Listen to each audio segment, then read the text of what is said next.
Imagine waking up and your head just feels light, like you're looking at your life, but you feel oddly unanchored from it all. Right, like you're floating. Exactly. Yeah. And society tells you, that you're just burning out. Or the medical world might suggest you're dissociating. Yeah, that's the standard response. But what if your body isn't breaking down at all? What if instead it's actually in the middle of this, like, profound biological upgrade? Welcome to Beyond the Veil. It is great to have you sitting down with us today. So glad you're here with us. And, just looking around lately, having conversations with friends, or even just observing the general tone online, there's this undeniable heavy vibe in the air right now. Oh, absolutely. Everyone is exhausted. Yeah, it seems like so many people are experiencing this collective bone-deep exhaustion. People are pulling back from the daily grind, embracing what we've been calling a quiet exodus in our social circles, Just simplifying their lives. Right, stepping away from the noise. And if you want a deeper and more advanced and accurate take on spirituality, this podcast is for you. It really is, because that collective feeling of pulling back, it's a fascinating phenomenon to observe right now. It doesn't appear to be just a random cultural mood swing. No, not at all. When we look at the source material we're thoroughly analyzing today, it suggests this exhaustion has roots in something much larger, something much more structural to who we are as a species. Yeah, and that leads us directly into a very compelling written transmission we are examining today, authored by Master Spiritwalker. It's a really powerful piece of writing. It is. The piece is titled, "You're Not Just Awakening. Your Body is Changing Too." And when reading through this document, it presents a radically different framework for why people are feeling this profound sense of detachment right now. It's a bold text, primarily because it attempts to completely shift the paradigm of how we view spiritual growth. But, to really understand the text, we should establish the mission behind Master Spiritwalker and the platform he founded. Right, Starseed Psychics. Yes. The stated foundation of their organization is dedicated to tearing down old, false beliefs and awakening people to the actual mechanics of the universe. Which is a huge undertaking. It is. And what makes them unique in this space is their claim to rigor. They state that they specialize in employing only verified starseed souls to act as spiritual wellness coaches, natural healers, and psychic advisors. So it's not just anybody. Exactly. The goal, according to the founders, is to ground the online spiritual advisory business in what they consider to be absolute verified truth. Let's look at the transmission itself, because the transition he describes moves us away from vague cultural burnout and into something highly specific. Yeah, it gets very literal. Right. The core revelation of Master Spiritwalker's article is that this exhaustion is not merely a mental state. He posits that it is a direct physical symptom of spiritual evolution. Which is a huge distinction. And the visual that accompanies this article really sets the stage. It features this ethereal, glowing human figure. I love that image. Me too. And running right up the spine of this figure is an illuminated DNA double helix.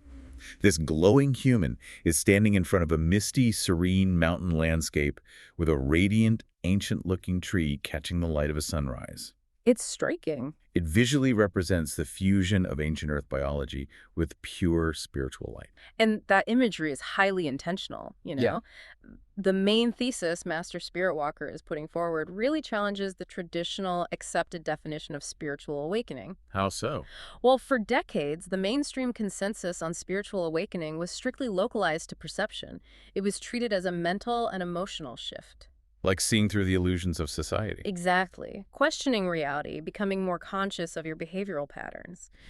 But the text argues that this phase of awakening has now moved out of the abstract mind and directly into the dense physical matter of the human body. Wait, hold on. It's one thing to say my mindset is shifting or my emotional baseline is changing. But Master Spiritwalker is claiming my literal DNA and cellular structure are recalibrating. That is exactly what he's saying. But if that's the case, why wouldn't a doctor be able to see this on a medical chart? How does the text explain a physical mutation that goes completely undetected by modern medicine? Well, that is the crux of the debate between esoteric physiology and allopathic medicine, right? The text operates on the principle of energetic frequency matching. Okay, break that down for me. So consciousness, as a subtle energy, can shift in a millisecond. You can have a profound realization and your entire worldview changes instantly. Sure, like a light bulb moment. Right. But physical biology operates on a much slower, denser, fixed vibrational frequency. The argument here isn't that you are growing a third arm. Thankfully. Yeah, it's that your nervous system, your cellular memory, and the bioelectric field of your DNA are taking time to physically recalibrate to hold a new, higher frequency of thought. Oh, I see. Medical charts currently measure chemical outputs and structural damage. They just don't measure the subtle bioenergetic capacity of a cell to hold a higher vibrational state. You know, this reminds me of, it's like taking a 10-year-old laptop and trying to install a cutting-edge next-generation operating system onto it. Oh, that's a perfect way to look at it. Right. The software is brilliant, incredibly fast, capable of all these new functions. That represents our expanded spiritual awareness. But you are trying to run it on outdated hardware, the physical body. And it struggles. Yeah, the processor gets hot, the fan whirs, everything slows down. Is that essentially the lag he's talking about? Yeah. Because he lists specific physical sensations like feeling floaty in the head or present but entirely unanchored. That hardware versus software analogy captures the dynamic perfectly. Biological homeostasis, the body's built-in mechanism to keep everything the same, is naturally resisting this rapid energetic shift. Because the body hates rapid change. Exactly. That resistance, that lag, as the physical nervous system downloads the patch, creates what clinical psychology might term somatic dissociation. But Master Spiritwalker frames it differently. Right. He frames it as an evolutionary buffering phase. Your awareness is operating at version 10.0, but your body is still trying to figure out how to physically exist with this expanded perception without short-circuiting. But if this is an evolutionary upgrade, a necessary software patch for the human condition, why wouldn't it just happen all at once? That would be too much for the system. Master Spiritwalker points out that this physical shift isn't a constant state.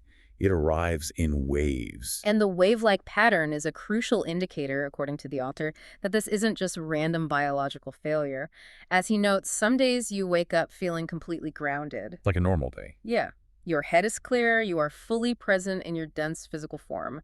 But on other days, the dial shifts just a fraction of a degree. And everything feels off. It's usually not enough to completely incapacitate you, but it's enough to make you pause and notice that your body feels fundamentally different. The text suggests that a constant, unrelenting shift would just be too traumatic for the central nervous system. So the body integrates this new frequency in cyclical ways. That makes sense. The text also mentions that highly sensitive people are the ones registering these waves first. Oh, yeah, definitely. Those who feel energy deeply, who noticed subtle atmospheric changes in a room. You're naturally going to feel these bodily shifts before the general public. Because your sensors are already turned all the way up. Right. But that leads to a massive cognitive trap. Because if you don't possess a framework for what this is, you immediately try to rationalize it away. You make excuses. Yeah, you tell yourself, oh, I'm just incredibly stressed, or I didn't sleep well, or I drank too much coffee. When the human mind is presented with a physical sensation that falls outside its pre-existing vocabulary, it enters a state of mild panic. It really does. It defaults to two coping mechanisms. It either completely dismisses the sensation as a fluke, or it over-explains it as a negative medical symptom. Like something is terribly wrong. Exactly. But as Master Spiritwalker writes, those traditional explanations never really fit the experience. Deep down, you know the sensation isn't just standard fatigue. It feels different. It possesses a very specific signature. You intuitively recognize the difference between being tired after a long day of physical labor and your body feeling energetically unmoored. But why is our modern instinct always to pathologize the unknown? Why do we immediately jump to what is broken in my brain instead of considering that we might be adapting or evolving? Well, that points directly to how profoundly conditioned we are by the industrial and medical revolutions. True. We live in a society that views the human body primarily as a machine designed for economic output. Just produce. Right. So in a hyper-focused, productivity-driven paradigm, any deviation from your baseline of output is inherently viewed as a defect. A glitch in the machine. Exactly. If you feel unanchored, society diagnoses you with an attention deficit. If you feel detached, society claims you are dissociating. They slap a label on it. The mainstream cultural lexicon completely lacks the spiritual vocabulary to say, my body is currently undergoing the biological integration of a higher state of consciousness. Because there's no billing code for that. Yeah, exactly. Yeah. And because that vocabulary is entirely missing, when individuals experience these physical waves of adjustment, they are left stranded in an agonizing space of self-doubt. If modern society lacks the vocabulary to explain this and actively gaslights people into thinking they're just malfunctioning, where are people supposed to turn? They need a framework. Right. And this is where the source material introduces an actual structured framework, because navigating this hardware upgrade shouldn't be done in isolation. No, it's too overwhelming alone. The broader ecosystem found at starseedpsychics.com, which operates under Nomadic Enterprises, aims to provide exactly that missing vocabulary. They even offer free consultations for individuals who know they're feeling something profound but are unsure of what specific service or framework they actually need. Providing a structured framework is vital because the sheer variety of tools they have curated attempts to address this phenomenon from multiple angles. It's not just a one-size-fits-all thing. Not at all. Master Spiritwalker and the co-founder, Psychic Gypsy Wind, have built a comprehensive virtual marketplace. When you analyze their offerings, they are entirely structured around helping people integrate the very physical symptoms we've been dissecting. The text argues that because this is a physical lag, a hardware issue, purely mental therapy or positive thinking, won't resolve it. You can't just think your way out of it. Right. You need somatic, energetic grounding. So at Starseed Psychics, they offer aura readings, which theoretically map the shifting energetic field around your physical form. You can see where the shifts are happening. Exactly.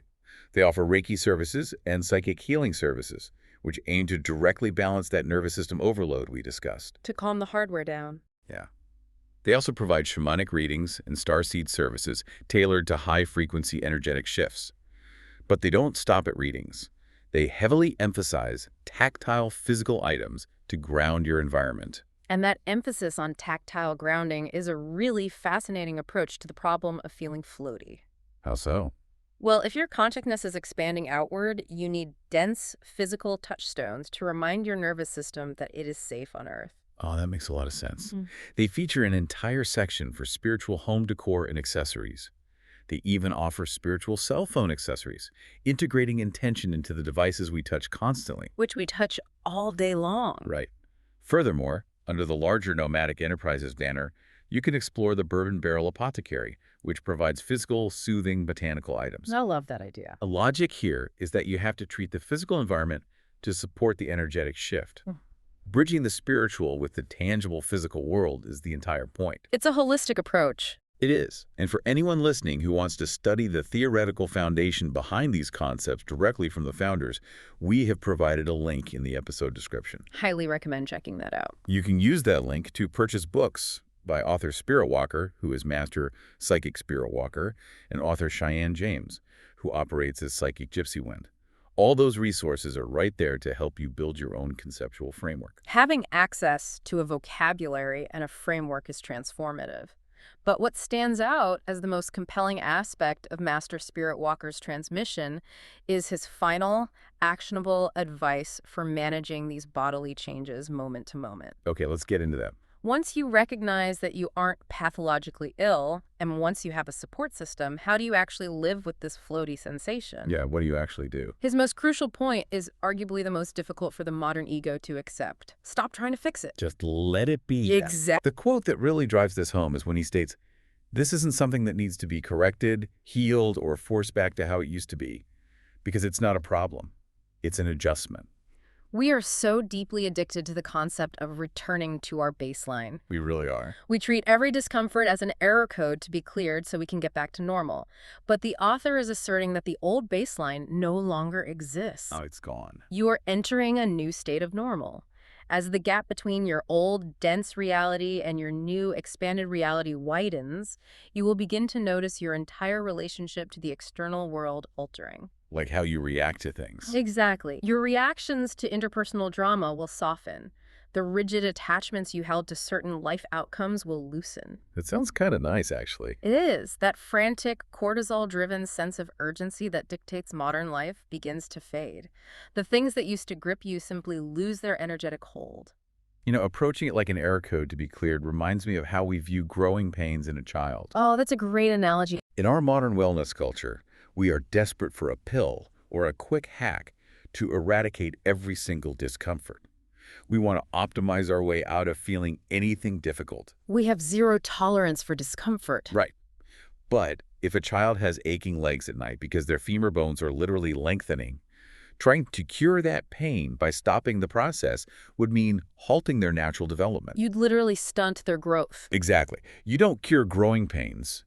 You provide comfort while the biological growth happens. The text is essentially arguing that we are experiencing systemic spiritual growing pains. And reframing it as growth rather than pathology changes everything about how you respond to the symptom. It removes the fear. It does. If we look at the ultimate trajectory of spiritual evolution presented in this transmission, the most comforting truth is that you are not required to perform any massive heroic intervention. You don't have to fix yourself. Right. You do not need to chase this detached feeling to force enlightenment faster, nor do you need to loudly broadcast your symptoms to the world. Just let it unfold. It is portrayed as a natural biological and spiritual mechanism.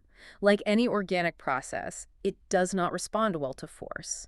The text is simply asking the reader to adjust their expectations, remove the resistance, and allow the body to settle into this new frequency in its own time. Let's pull all of these threads together. We began by examining the collective fatigue and the desire for a quiet exodus that is so prevalent in society right now. That heavy vibe we were talking about. Yeah. We took that cultural observation and applied Master Spiritwalker's framework, discovering the argument that this isn't standard psychological burnout. It is our physical hardware struggling to catch up to our newly downloaded spiritual software. The lag. The lag, exactly. We explored how the modern medical paradigm often pathologizes this lag, creating immense self-doubt. Because we don't have the vocabulary for it. And most importantly, we looked at how finding the right vocabulary, utilizing the frameworks offered by platforms like Starseed Psychics, and ultimately surrendering to the adjustment is the key to navigating this shift. It is a profound rethinking of the human sensory experience. But looking at all of this raises a highly provocative question, and something I think is worth pondering long after this discussion ends. I love a good question to end on. What is it?